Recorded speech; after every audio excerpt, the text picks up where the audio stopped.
Buon pomeriggio e benvenuti a un altro appuntamento con Trieste in diretta. Oggi, pur essendo mercoledì, è come se fosse venerdì per quanto riguarda i nostri ospiti, perché ci occupiamo in entrambi i segmenti di teatro. Nella seconda parte saranno con noi gli amici della Contrada, nella prima parte sono tornati a trovarci Lara Comare e Luca Quaia, che sono rispettivamente interprete protagonista,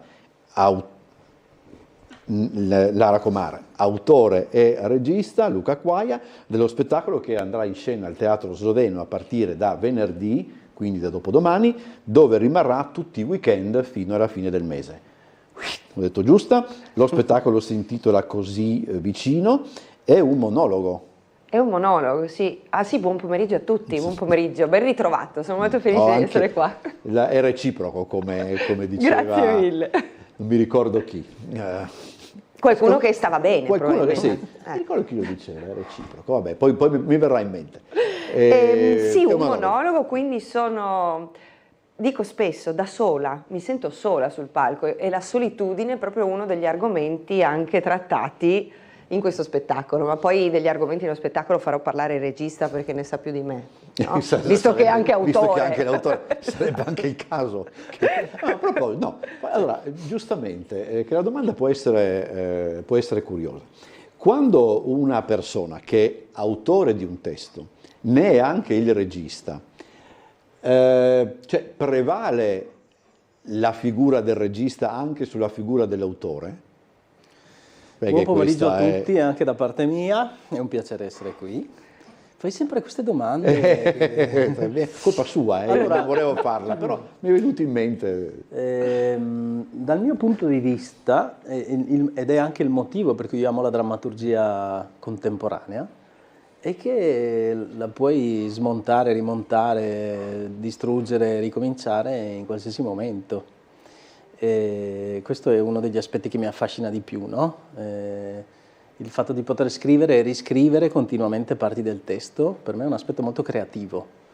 Anche e soprattutto poi se si cambia lingua, sentire come suona in un'altra lingua. Già, perché questo è... Sì. E rendere libera anche l'attrice di prendersi delle libertà, ma anche delle possibilità di migliorare delle cose, no? Perché io non credo di essere il più grande autore che c'è su questo pianeta, quindi con grande modestia io comincio una scrittura di qualcosa e poi è chiaro che il lavoro insieme non può che migliorarla, secondo me. È così. E se posso dire, visto che ho lavorato con lui per un bel po', è un autore generoso, nel senso che spesso succede che come attori, quando arriva l'autore, ovviamente drammaturgia contemporanea, a seguire le prove, c'è un po' di paura, perché come sarà? Oddio, dovremmo stare attenti alle parole, dovremmo seguire passo passo ogni virgola. E in questo caso invece è stato bello perché secondo me proprio anche il lavoro assieme all'autore può diventare un passo in più per poi il prodotto finale e un lavoro creativo che veramente arricchisce. Sì, in più mi considero un po' un non autore io, ho la sensazione di scrivere un po' da regista più che da autore. Cioè, volevo arrivare a questo, sì, cioè, mi sento più regista quando scrivo che scrittore, nel senso che ho già degli immaginari molto forti. Scusa, ti interrompo, il fatto che poi tu sia molto attento anche all'immagine, perché sei anche fotografo tra l'altro, quindi immagino appunto che nella mente del regista ci sia anche questo, cioè concepire tutto lo spettacolo nella sua interezza, anche dal punto di vista visivo. Certo, e c'era anche una richiesta da parte dell'attrice, nel senso che questo testo io l'ho scritto per Lara, non l'ho scritto genericamente, e la richiesta era quella che ci fosse della magia.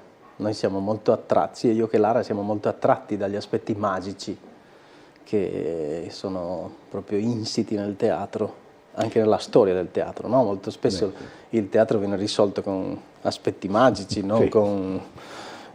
Qui però altro. È difficile, stante alla trama dello spettacolo, è difficile inquadrarne la magia sulla carta, però poi adesso parliamo anche c'è un trasloco di mezzo. c'è un trasloco di mezzo e i traslochi sono faticosissimi. Me lo dicono tutti, devo dire la verità, un mio amico, un mio carissimo amico, diceva io sono pazzo per i libri, ma dovendo fare un trasloco ho odiato i libri dal primo all'ultimo perché rappresentano un peso. Un bel lavoro.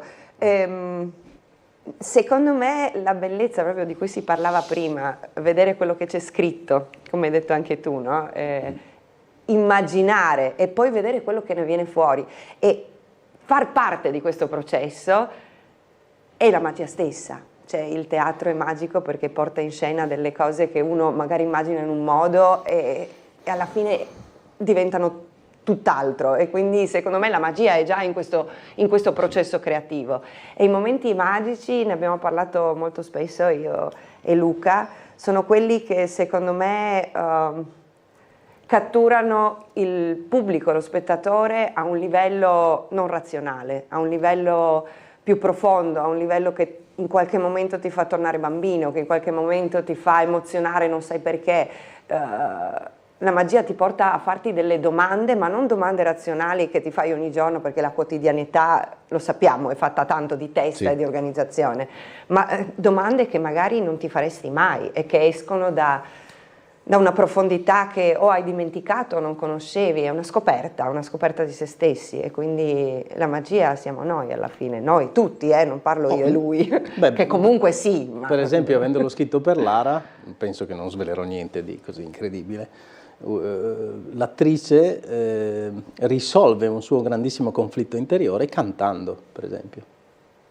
Però sì. Che, come dire, dal punto di vista razionale non è una soluzione, no? È abbastanza... Questo è curioso. Intanto abbiamo proprio delle immagini dello spettacolo che stanno passando.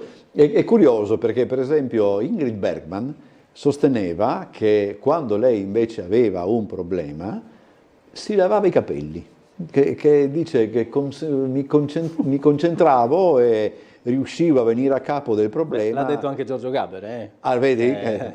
E io invece se ho dei problemi, quella è una cosa che non è una soluzione impraticabile. Non è praticabile. Puoi farti la barba però puoi farti la barba con grande. Questo sì, ti porta via in realtà un sacco di tempo. Quelli che dicono è trascurato eccetera, no, bisogna essere metodici. Andare.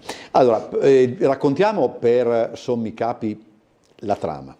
Allora, la trama è molto semplice, è una giovane ragazza che soffre un po' del luogo in cui vive, frequenta, che è la sua casa, perché le nonne fanno il sugo alle 8 del mattino, perché si sentono i bambini che schiamazzano e vuole andare a vivere da un'altra parte, fondamentalmente. Vuole andare a vivere da un'altra parte e finalmente riesce a traslocare in una casa con tutti i comfort, piano attico, il supermercato nel seminterrato, l'ascensore, tutto quello che oggi è giusto, il parcheggio. Deve muoversi da casa per... Niente, assolutamente niente.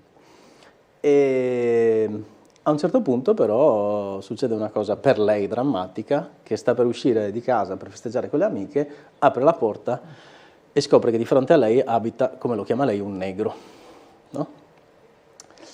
E questa cosa la fa andare completamente fuori di testa e impazzisce completamente, e in questo suo momento di follia in realtà vengono fuori semplicemente tutte le sue paure, tutti i suoi conflitti interiori, tutta la sua incapacità di relazionarsi, di incontrare il diverso, di affrontare la vita, di stare nelle relazioni.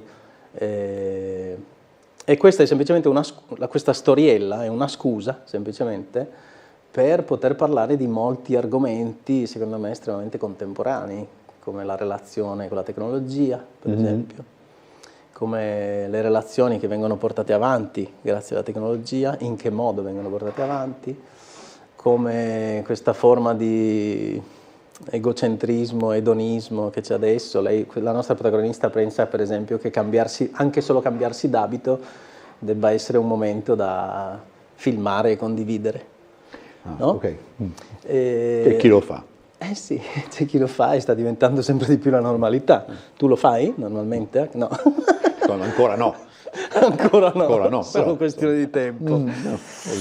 E naturalmente noi cerchiamo semplicemente di ci tengo a precisare che è una commedia, noi la affrontiamo in modo leggero, cioè non abbiamo la verità in mano, cerchiamo solo di esasperare un po' delle situazioni che però sono all'ordine del giorno e ormai sono entrate nella quotidianità e nell'uso comune, le diamo per buone. Però è proprio è essenziale, a mio avviso, che quando si parla di determinati argomenti sia la commedia a far da filtro, perché se prima ridi o sorridi e poi pensi, allora funziona. Io ho visto una roba a teatro un paio d'anni fa dove avveniva il processo contrario, cioè prima pensavi, poi ridevi e mica funziona così. Secondo me anche perché è importantissimo non prendersi troppo sul serio. Questo è importante ridere di se stessi e delle cose che oggi ci sembrano normali. Secondo me è molto importante e lo facciamo sempre meno. Questo poi, insomma, in tutti gli ambienti, fra l'altro, in tutti gli ambienti. Il ritmo, no? Da che cosa è dato? Esiste un ritmo già nel testo, nella regia? L'attore può intervenire anche su questo? È una bella domanda questa del ritmo, perché il ritmo è una cosa che ci accompagna. Bravo, complimenti. Potresti fare il giornalista. Forse ci penserò. No, è bellissimo, perché in realtà, adesso che ci penso, il ritmo è una cosa che ci accompagna nella vita e non ci accorgiamo. In ogni cosa, dal battito del cuore al respiro. Secondo me il ritmo, anche il ritmo in questo caso, è stato trattato in un processo a due, insieme, creativo, montando lo spettacolo, come si dice, montando lo spettacolo insieme e vedendo cosa funziona, cosa non funziona, cosa nasce, cosa non nasce. E il ritmo, sai che oggi a prove, perché vado a far prove, ci farò caso e ti rispondo la prossima volta. Però è molto bella questa cosa qua, perché in realtà ne parlavamo prima quando siamo arrivati in macchina, e lui mi ha detto: guarda, in quel momento là anche il ritmo deve cambiare, quindi il ritmo è una cosa che comunque si usa anche tecnicamente per dare un accento, per far cambiare l'atmosfera, e quindi... Persino in una delle cose che io più detesto al mondo, che è la canzone Over the Rainbow, non la sopporto. Va bene, volevo cantartela, ma... No, per carità. Volevo cantarla anch'io, pensa. No, è una roba che non sopporto, però lì trovo che a un certo punto, quantomeno delle interpretazioni di Judy Garland, che è l'unica che secondo me va, poi dopo la cantata cantano tutti e mi dà un fastidio enorme, con l'ukulele, con tutte queste robe, non ne posso più. Però persino là c'è ad un certo punto un leggero cambio di ritmo che rimani... Vuoi che te lo... C'è un altro aspetto ritmico molto importante su cui abbiamo lavorato, che sono i suoni in questo spettacolo. Perché sulla scena c'è una quadrifonia, cioè un po' come se fossimo al cinema, e quindi i suoni arrivano un po' da tutte le parti. Spiega cos'è la quadrifonia, faccio fatica anch'io. La quadrifonia è un impianto audio che ti permette di far muovere i suoni sul palco e ti sembra ti arrivino da dietro, da davanti, da in fondo, da sopra, da sotto. Ed è stato fatto un grosso lavoro con Francesco Sgro, perché noi non ce ne rendiamo conto anche lì, ma ormai siamo coperti dai suoni. Cellulari che suonano, automobili che passano, cani che abbaiano, quindi costantemente ci sono dei suoni che disturbano, a me viene da dire, il pubblico, e oltre a usare il ritmo dei suoni... Per non parlare della gente che parla a teatro, ma questo è un altro discorso. Questo è un altro discorso che ha detto fastidio, quasi come Over the Rainbow. Sì, forse di più addirittura. Oltre a usare il ritmo dei suoni, quello che noi facciamo, soprattutto nei momenti più alti e più drammatici, è invece usare il silenzio. Quindi riuscire a interrompere i suoni che ci circondano per un attimo. È anche molto felliniana questa idea. Molto felliniana. E poi però so che Fellini ti piace, quindi sfondo la porta aperta.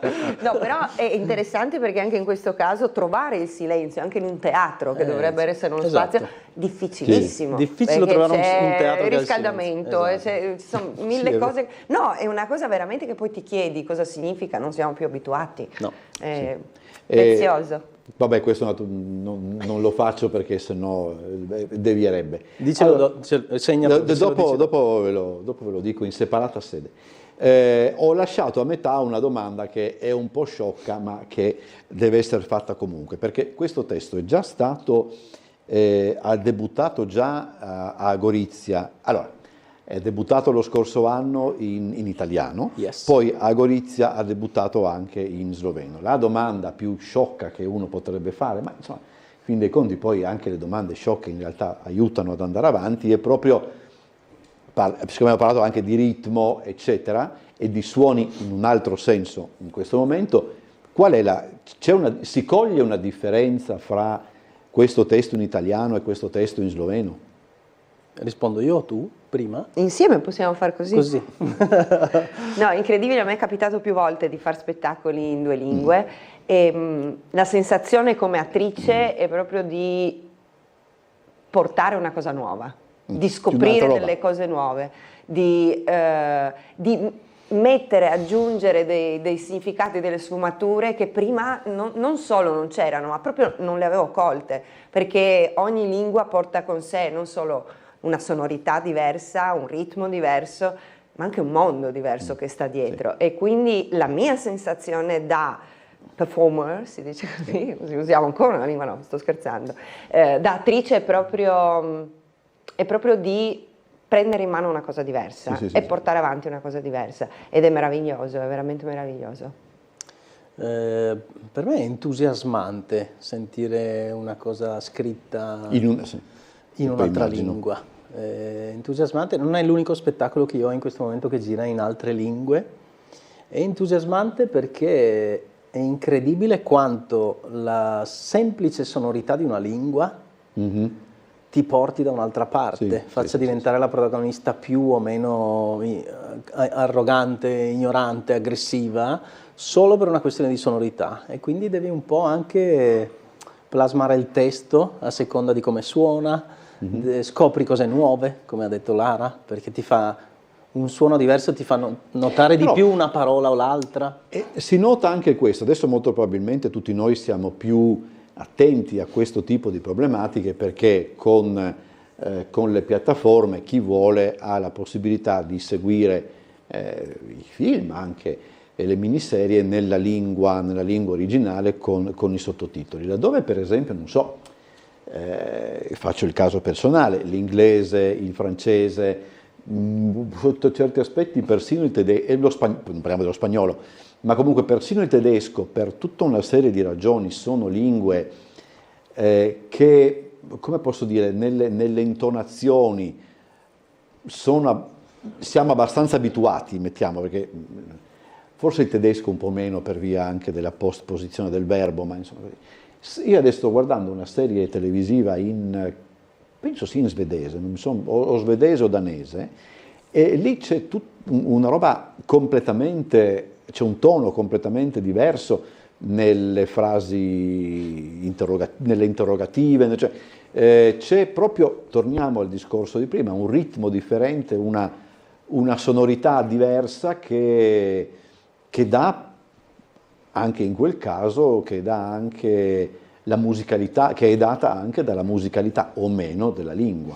Infatti io invito tutti quanti a venire a vederlo, perché anche se non sanno lo sloveno, e anche quelli che l'hanno visto in italiano, perché è interessantissimo vedere lo stesso spettacolo parlato da un'altra attrice, diventa un'altra storia, diventa un'altra vita, diventa un'altra metafora, no? Quasi. Sì, deve essere molto curiosa. Dal punto di vista registico è interessantissimo. Ma io avevo proposto, poi mi sono detta no, taci, cosa stai dicendo?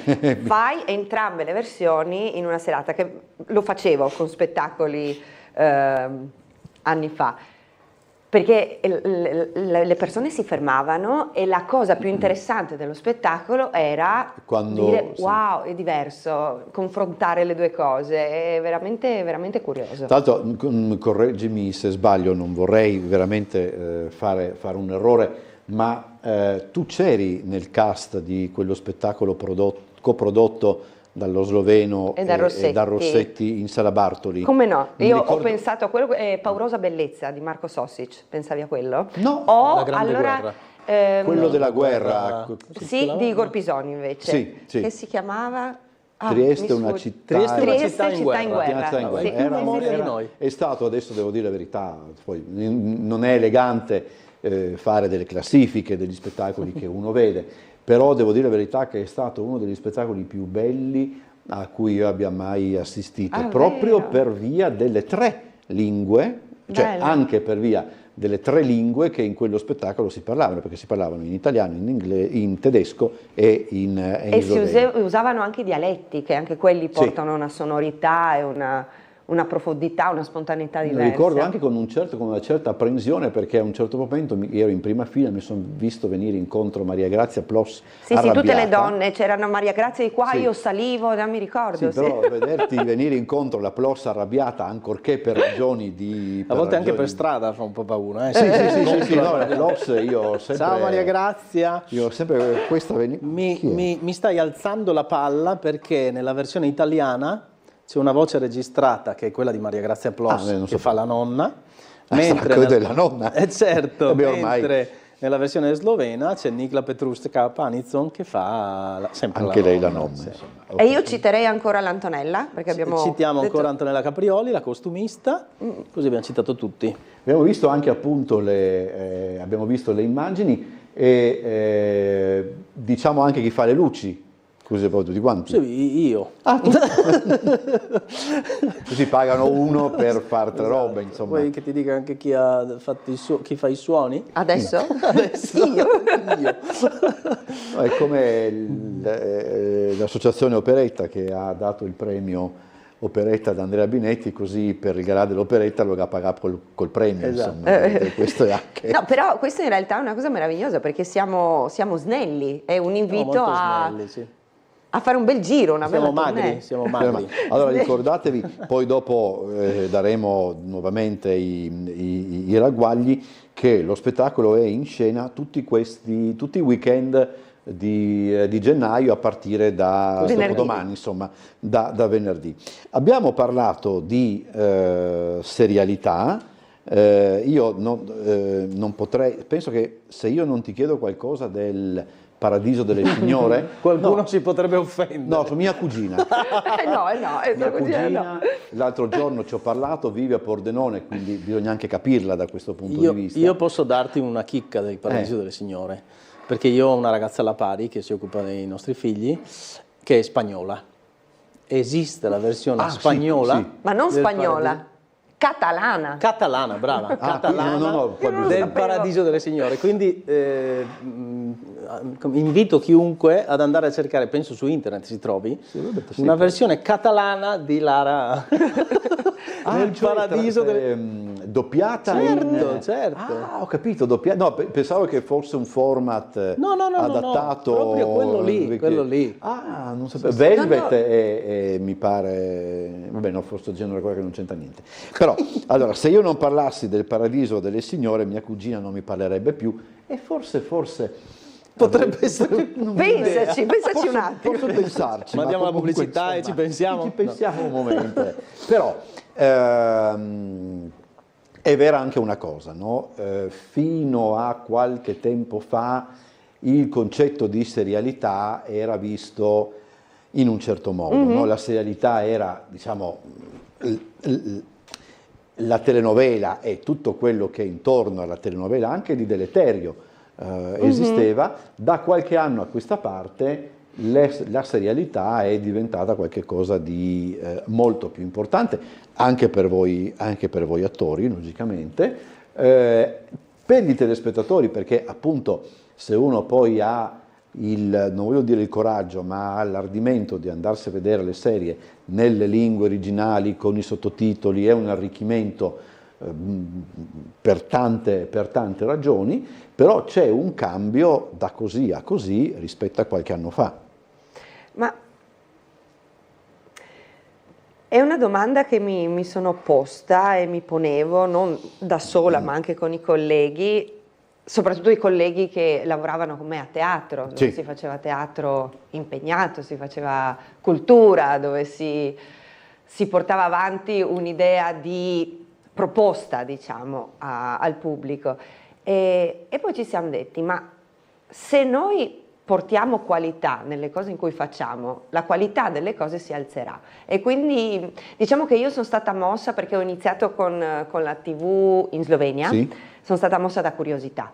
E poi quando mi hanno contattato da Roma, di nuovo la curiosità, che è una delle cose, uno dei motori nella mia vita, e che penso e sono grata alla curiosità che mi muove, perché mi ha fatto conoscere cose nuove e mi fa imparare cose nuove, vedere cose nuove. Secondo me per un attore è importantissimo cambiare, muoversi, scoprire. E quindi questo è stato il motivo per cui sì, vado a provare. E io devo dire che l'idea di portare qualità in una cosa è quella che poi fa cambiare le cose alla fine, in ogni ambito della vita. E io sono stata felicissima di aver preso questa decisione. È stato bellissimo, un gruppo meraviglioso, un periodo della vita veramente bello, faticosissimo, perché Sì, Roma perché? su e giù ogni settimana con la famiglia non è stato facile. A un certo punto ho implorato: uccidetemi. Il direttore artistico mi ha guardato: ma veramente, uccidetemi, vi prego. Mi hanno mandato in America. Quindi che significa anche... Chissà. Ma curiosità mia, in Slovenia tu forse anche hai lavorato anche con Klemen Janis, come si chiama? Io non ho lavorato con lui, ma lo conosco Ok. come persona, come professionista. E come mai? Perché è stato il miglior Amleto che io abbia visto in teatro negli anni.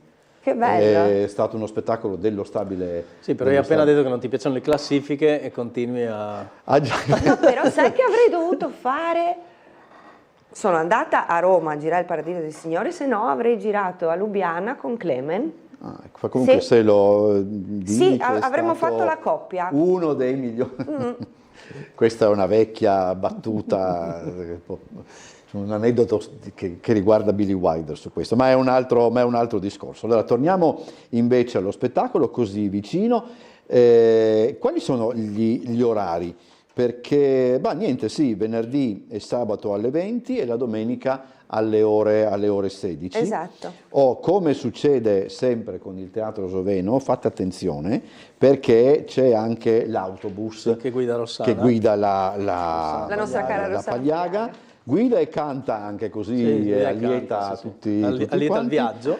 E sono i bus navetta per gli spettacoli domenicali, e questa è anche come dicono quelli che parlano bene, anche una cosa figa, perché è anche giusto questo tipo di attenzione nei confronti degli abbonati, eccetera. Abbiamo tempo ancora soltanto per chiedere quelle cose che non si dovrebbero neanche chiedere, ma insomma lo facciamo lo stesso, perché tanto aiuta anche a chiudere. Prossimi impegni?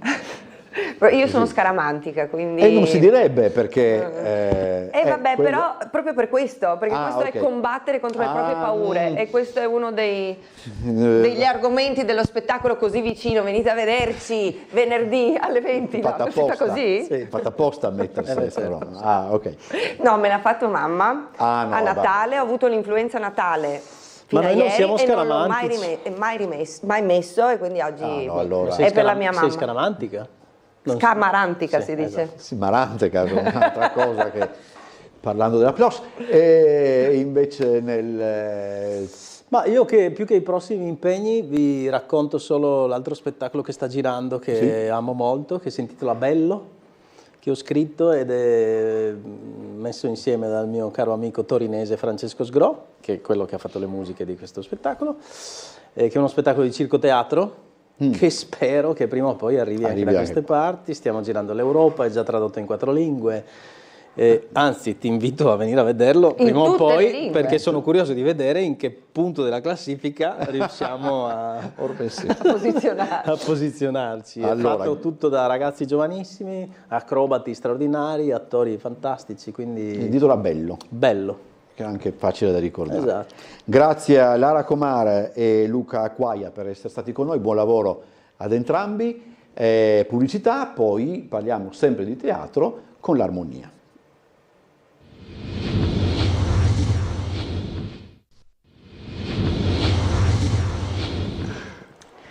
Seconda parte di questa puntata della nostra trasmissione, siamo in compagnia, come annunciato, di Paolo Dal Fovo, che è il presidente di Armonia, e di Michele Marolla, che è il regista, nonché anche uno degli interpreti dello spettacolo che andrà in scena al Teatrino Basaglia l'11, il 12, il 17, il 18 e il 19 di gennaio, quindi questo fine settimana e il prossimo, la prossima settimana a partire già da venerdì. Mon Paradis, c'est il mio paradiso, questo è il titolo. Abbiamo accennato qualche cosa la scorsa settimana, anche con Giorgio Fortuna, che Fortuna era? Riccardo Fortuna, il vostro. Abbiamo accennato un po' alla trama, eccetera, adesso possiamo parlarne più specificatamente. Cos'è un luogo dove si trovano dei triestini? Assolutamente, siamo in un paesino non ben identificato delle Alpi Giulie, uno di quei paesini come si usa adesso, dove il sindaco dà dei forti incentivi per ripopolare il paese, e tutti i triestini, ecco la scusa perché parleremo in dialetto eccetera, e tutti pur essendo nelle Alpi Giulie, in Carnia, tutti i triestini vanno là e si ritrovano chi affitta un appartamento, chi ricostruisce eccetera. Questo è il paese. In questo paese arriva un gruppo di turisti, fra virgolette, ognuno con delle motivazioni differenti, nessuno interessato alla montagna, anzi abbastanza schifati, seccati di essere lì in quel momento. Chi va per fare delle fotografie per un concorso, chi va per incontrare un non meglio identificato regista per un provino, eccetera, eccetera. In questo paesino, un po' sopra, arrivando sui monti, c'è questo rifugio, anche qua una ex attrice francese, ma con la mamma triestina, per questo lei parla perfettamente, no, col papà triestino, per cui lei parla perfettamente in triestino, arriva, investe i suoi soldini per ristrutturare tutto, lo chiama da buona francese, mezzo sangue, Mon Paradis, per ritrovare un po' una sua calma interiore, perché arriva da un passato un po' burrascoso che non anticipo perché lo troveremo. Questo gruppo di persone arriva in questo rifugio in un modo o nell'altro, addirittura c'è chi arriva con le scarpe con i tacchi, quindi proprio, no? E pian pianino comincia a innamorarsi delle montagne. Ci sarà tutto un bel finale, tutto mediato un po' da un personaggio misterioso del quale non dico ancora niente, anzi non dico niente e basta, perché è tutto da scoprire. È una commedia brillante, c'è un po' di cose da ridere, eccetera, e c'è tanto sentimento, c'è tanto amore. Io quando ho letto la prima stesura del copione mi sono subito innamorato di questo, ho detto questa è una cosa che al pubblico triestino sicuramente piacerà. Il testo è di Gabriella Ciriello. Testo di Gabriella Ciriello, che è anche una delle interpreti. Ci ha messo mano prima Giuliano Zanier, no, per mettere meglio le cose dal punto di vista proprio drammaturgico, no? E quando l'ho ricevuto io ho trovato alcune carenze che ho cercato di riempire, nel senso che c'erano delle battute che poi non si capiva perché venivano dette, e allora ho quadrato un po' il cerchio e ho trovato ancora un paio di personaggi in più per non lasciare fuori persone della compagnia, che era un peccato lasciare fuori. Tra l'altro è uno spettacolo che può contare su, allora siccome io non so se voi siete scaramanti, cioè su 12 attori più uno. Ma quell'uno è una voce fuori campo. No, io conto 13. Ah, ok, vabbè. Sì, l'ultimo è la voce fuori campo, che sarà la voce di Julius Kughi. Ah, già, è vero, perché abbiamo detto che c'era anche questo. Certo, perché questo tutta la aspetto. commedia è un po' un omaggio a Julius Kughi. Allora, aspetti che qua non faccio altri danni, boh, siamo a posto. Mi veniva in mente che molto spesso, no, per raccontare storie il teatro, più il cinema se vogliamo, ma insomma, anche il teatro, forse magari ho più in mente film che non opere teatrali, usa, no? Utilizza gli alberghi, forse perché ho in mente un film che è ambientato tutto quanto nella sala VIP di un aeroporto. Cioè, sono luoghi The dove... Terminal con... No, no, questo è troppo recente per me. Beh, roba proprio vecchia. The VIP con Orson Welles, sì, roba... Preistoria, va bene. C'è questo, ci sono determinati luoghi in cui appunto è facile incontrare gente ed è facile anche ricamare storie. Certamente, e anche noi abbiamo preso questo luogo un po' iconico, questo rifugio, tra l'altro faccio i complimenti al nostro scenografo che abbiamo cambiato quest'anno perché il vecchio scenografo era un po' avanti con gli anni, ha detto quest'anno non me la sento più, allora abbiamo trovato un altro scenografo molto molto bravo che ha ricostruito un po' questo ambiente del rifugio, portando oltre allo sfondo anche tutta una serie di oggettistica, una slitta, un paio di sci, uno zaino, dei ramponi, corde, quadretti antichi, fra cui proprio delle immagini originali di Julius Kugi. Che appunto aleggia. Un po'.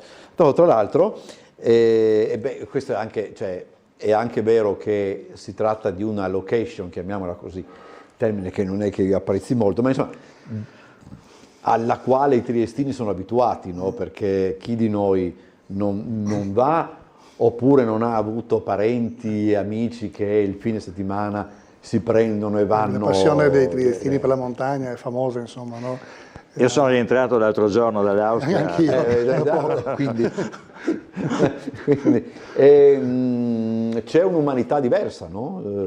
Giustamente, si incontra in questo albergo. Sì, personaggi completamente differenti che arrivano, litigano, si apprezzano, eccetera, per poi trovare un'armonia, un'armonizzazione di gruppo veramente quasi come un segno della montagna, no? È proprio la montagna come entità un po' soprannaturale che riesce a catalizzare l'attenzione di tutti e a farli andare tutti d'accordo. Allora, la compagnia è, non l'ho detto prima, è la compagnia Il Cercanome de Gabrielli ed è un esempio, no? Anche di come all'interno delle proposte di armonia ogni tanto vi sia anche un testo divertente, veloce, eccetera, ma che ha anche delle riflessioni, sì, un attimo. Delle riflessioni con della poesia anche addirittura, o anche dei ricordi.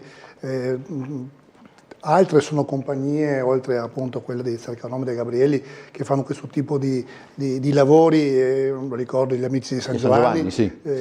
Appassionati dei lavori in costume, ad esempio, della Trieste che fu.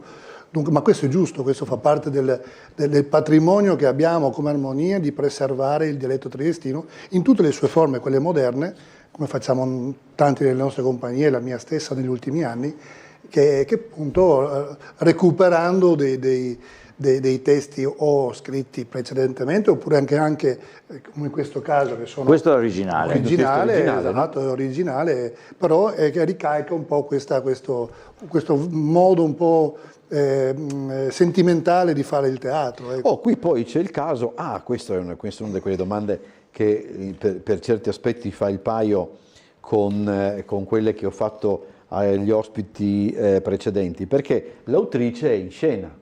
L'autrice in scena. E tu dirigi l'autrice. Assolutamente. Ma deve essere una roba... difficilissimo. Non siete marito e moglie, che sarebbe ancora peggio. Però siamo compagni di classe perché eravamo nella stessa classe alle medie. Quindi parliamo di 55 anni fa, grosso modo. Però voglio dire, ecco, diventa ancora più divertente un rapporto di questo genere, no? È divertente da una parte e difficile dall'altra, sì, non deve essere perché semplice c'è sempre il rischio di urtare delle sensibilità, ma come io sono l'autrice non avevo fatto così, sì ma io sono il regista, così funziona meglio, no? Allora c'è sempre un tentativo di mediare senza cercare scontri, perché questi sono sempre controproducenti. Allora, specifichiamo che le immagini che vedrete durante la trasmissione si riferiscono al testo precedente, l'anno scorso, della scorsa stagione. Perché certo. appunto la commedia deve ancora andare in scena. Appunto questa settimana. Tra gli altri ospiti, saluto perché è una mia amica, se non la salutassi poi sarebbe grave, Romana Olivo, che ruolo adesso che ruolo interpreta? Allora, Romana, assieme anche a Milena, che erano le due, fra virgolette, anziane della compagnia, comincia i problemi qua. No, erano rimaste fuori dal testo originale perché non prevedeva, no?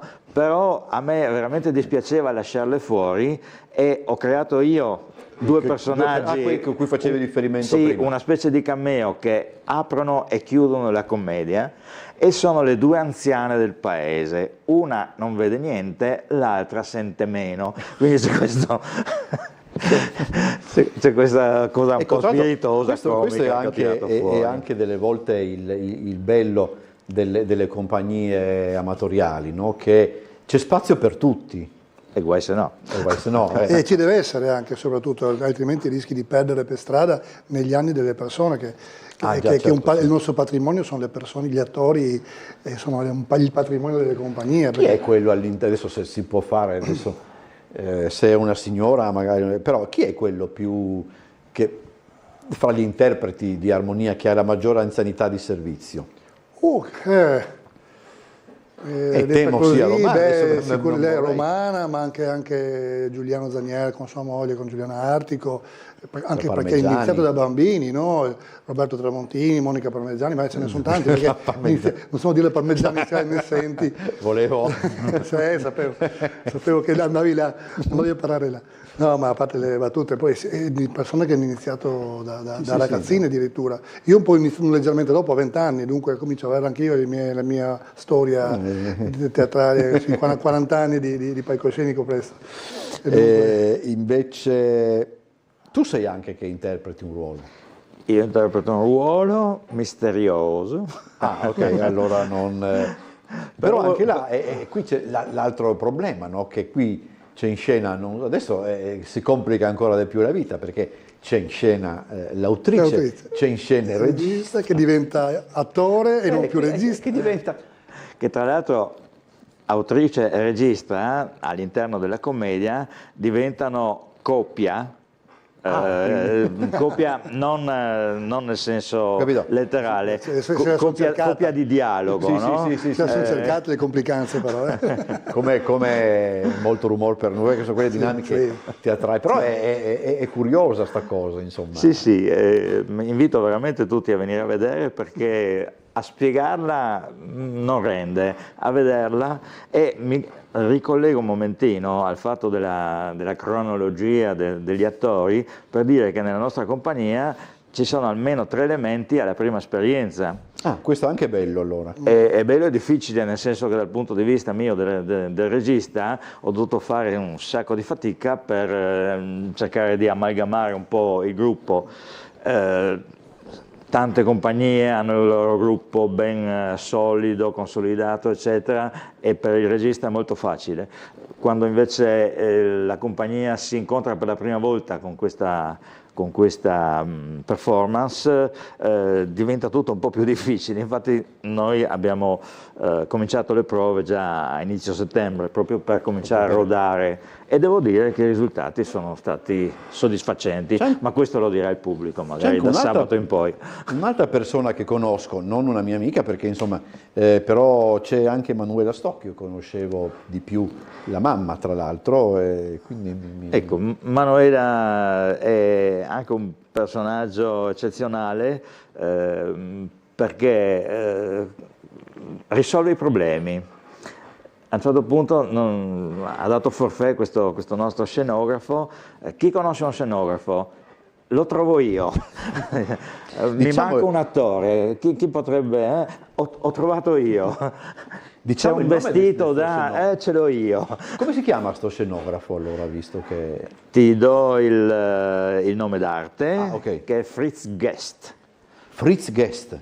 Non dico il nome vero perché lui preferisce farsi chiamare così. Fritz Guest. Fritz Guest. Sarà Federico ospite, qualcosa del genere, vado un po' a... Allora, discutevamo, anche questa è una domanda per tutte e due, così ci colleghiamo un pochettino anche alle domande che abbiamo fatto prima a Lara Comare e a Luca Quaia. Si è molto discusso prima di ritmo, è una cosa un argomento che a me piace trattare, e di quanto il ritmo di uno spettacolo teatrale, sia esso drammatico, riflessivo, eccetera, sia dato non solo dai tempi più o meno comici, più o meno dilatati, ma anche proprio dalle parole, cioè è la parola delle volte che dà il ritmo, e la combinazione di parole. Come una musica, no? In sì. realtà il direttore d'orchestra, che in questo caso è il regista, sceglie e ha in testa lui a quel testo che significato dare e cosa voler trasmettere, e di conseguenza sceglie anche il taglio della commedia e sceglie il ritmo in questo caso, sì. Che diventa una musica in realtà, perché appunto come dicevi sì. le parole sono musica, sono suoni. E puoi fare quello che vuoi con le parole, puoi dilatarle, un testo, ho visto testi drammatici, alleggeriti, non dico comici, ma alleggeriti proprio. Io ho visto l'altro giorno una versione del Riccardo III, fatta dalla Royal Shakespeare Company, dove ad alcune battute del monologo iniziale di Riccardo III, che è quanto di più sconvolgente e cattivo si può sentire a teatro. Un monologo meraviglioso. La gente rideva perché era porto in una... porto si dice, mi pare. Sì, porgere, porto. Posto. Sì, posto. Sì, porto. Vabbè, figuremo se questo sarà del mio venerdì. Ma ti dico di più, io ho fatto uno stage a Milano con un'attrice professionista sull'Amleto di Shakespeare, e a un certo punto c'era da mettere in scena, siamo divisi in 3 gruppi, c'era da mettere in scena un trailer con 3 cose, cioè quello normale, drammatico, eccetera, uno più comico e uno più moderno, e sono venute fuori delle cose meravigliose. Sì. Perché basta un'intonazione, va in convento, può avere delle intonazioni le più differenti, insomma. Sì. E il regista, se poi, perché questa è anche una cosa, la commedia una volta in scena, mettiamola così, proprio dal punto di vista del ritmo, eccetera, corrisponde alla commedia quando viene letta a tavolino, quando si prova, oppure la messa in scena vera e propria comporta anche degli aggiustamenti ulteriori? Assolutamente.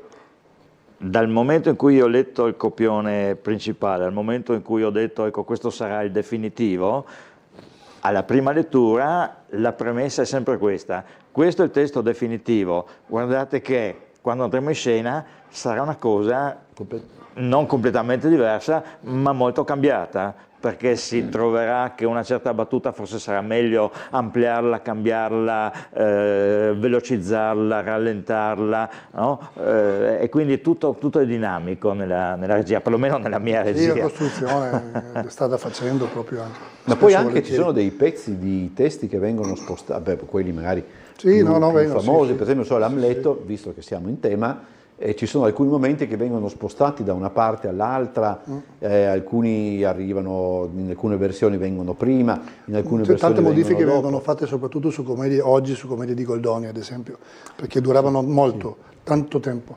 Oggi un teatro dopo un certo minutaggio inizia a essere un po'... Io ho visto una roba fatta era una versione dei Rusteghi, che io conosco come le mie tasche L'ho per fatto tutta anch'io, una serie di dunque. ragioni, e era presentata dallo Stabile di Torino, e loro avevano anticipato il dialogo tra i due Rustighi, che di solito chiude il primo tempo, l'avevano messo all'inizio della commedia proprio, e io ho detto, ostro, qua comincia bene.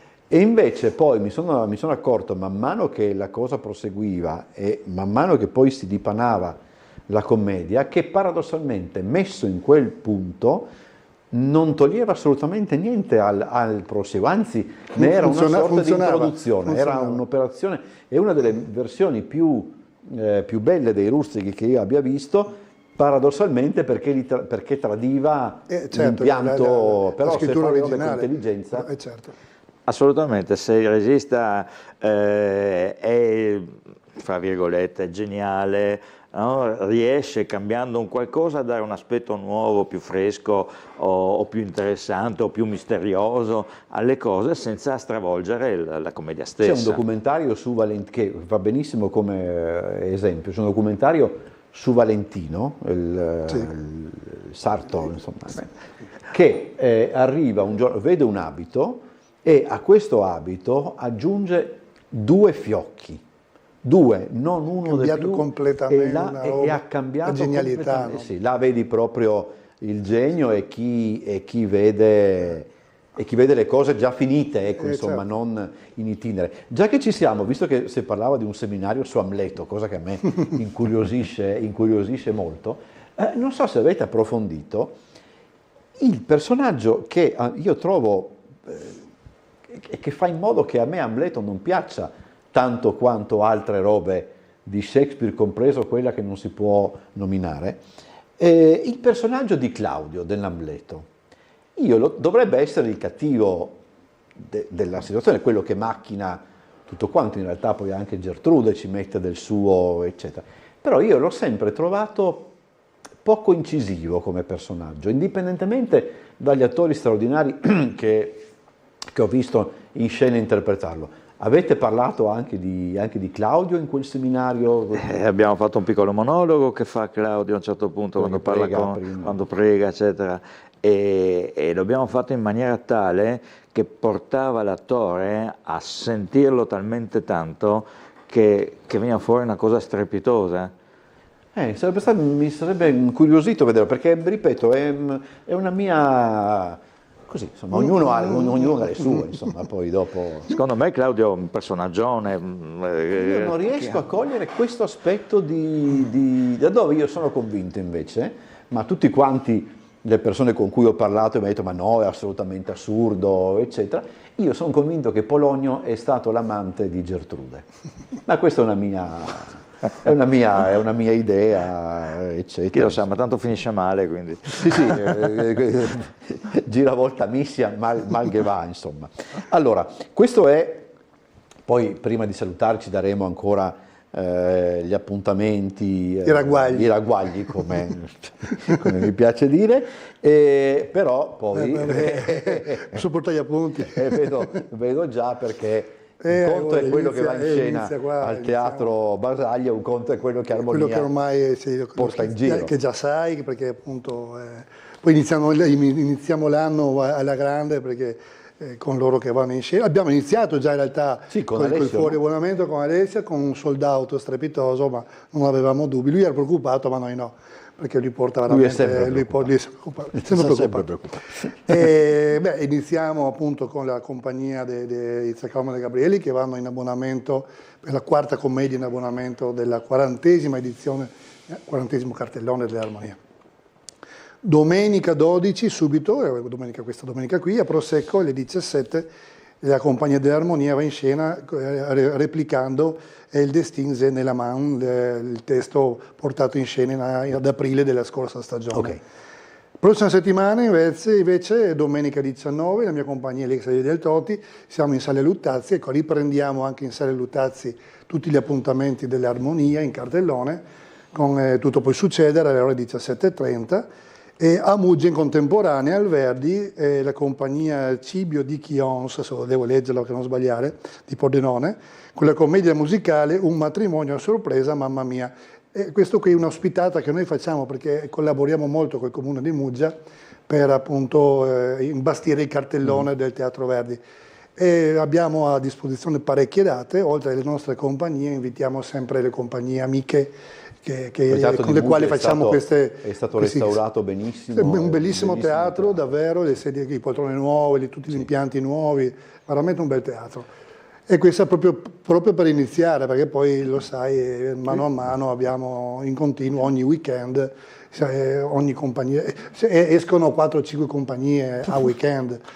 Sì, arriviamo a circa 300, oltre i 300 oramai spettacoli all'anno. 300 date? 300 date, anche in contemporanea logicamente. Cioè, però, 300 serate. Fatta, quasi una al giorno praticamente. È quasi una al giorno, è come se vi fermaste i 2 mesi d'estate. Sì. Dai, ecco, sì, insomma, questo sì, per far capire la mole ormai che l'armonia sposta. Quindi voi sapete che dopo le 2 settimane, diciamo così, i 2 weekend. Dopo le 5 repliche dei 2 weekend, dopo siamo a Staranzano, a Sala Luttazzi e a Prosecco, queste 3.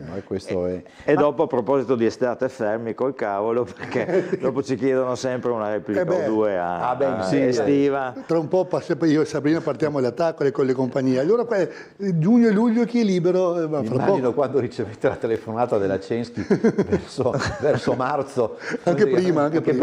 Sì, perché anche prima. Il problema con le compagnie numerose, e noi hai ricordato prima, siamo in pratica in 12 più una voce fuori campo, ma quella è registrata, quindi non c'è problema. Sempre, allora in questa data siete tutti disponibili? Ma io no. Allora quest'altra, ma non c'è quell'altra. Certo, è sempre un problema. Che poi basta basta un problema familiare, un problema anche un errore magari uno va per... Assolutamente. Tu pensa che l'anno scorso avevo curato sempre io la regia, siccome un personaggio mancava per questa replica estiva, l'ho fatto io. Tanto ormai con la regia si sa tutte le parti a memoria di tutti quanti. Quindi. Ma tu sei arrivato alla regia dopo, hai cominciato come attore, oppure perché può anche darsi che anche all'interno degli amatoriali sono quelli che cominciano come registi e come registi rimangono. Come dice la mia maestra, se uno dice sono regista, non ha mai fatto l'attore, ha sbagliato mestiere. No? Prima si parte a fare, perché lei dice se devi dire alza la voce e lui ti chiede, l'attore, come faccio? Devi dirglielo. Come fai? Sì, no? E se lo hai fatto tu, lo sai, altrimenti te lo inventi. Inventarsi queste cose qua. Nel nostro caso soprattutto del parte appunto amatoriale, c'è bisogno di una palestra, di una scuola prima e per poi arrivare... Ma poi alla fine tu ti puoi pensare che anche Strehler abbia esordito come attore, assolutamente. Uno si rende conto anche che non fa per lui certe cose. Assolutamente. Ma io personalmente sono arrivato alla regia dall'anno scorso, questa è la mia seconda regia, l'altro anno è stato un debutto, perché tutto sommato non c'era nessuno che voleva prendersi l'impegno e la responsabilità, perché l'impegno e la responsabilità è veramente grande, perché tutti i problemi cascano qui, tutti arrivano qua. E di solito sono gli attori poi che si prendono gli applausi. Sì. Ma vabbè, infatti a me piace molto di più fare l'attore che il regista. Però... Allora, diamo i ragguagli, come si dice. Mon Paradis è il mio paradiso, va in scena al Teatro Basaglia.